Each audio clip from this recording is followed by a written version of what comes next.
ताके का लगता ई हाथी तारा पास रह पाई? अरे काहे ना रह पाई, अपना हाथ से हम एकरा के खिलाएम पिलाएम और खूब सेवा करें। और तू और ई जब बड़ हो जाई नु हाँ? त एकर हम पीठ पे बैठ के पूरा जंगल घूमम। अच्छा, हमरो के भी घुमाईबा ना अपना संगे? अबे बारे में हम नहीं कुछ सोचले। अच्छा भोला, एकर नाम का रखले बड़ा?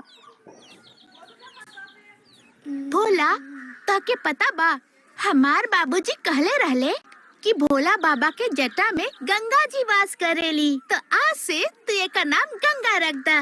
वाह गौरी, बहुत नीमन नाम बतैले बाड़ी तू। आज से तो हर नाम गंगा है, बुझला?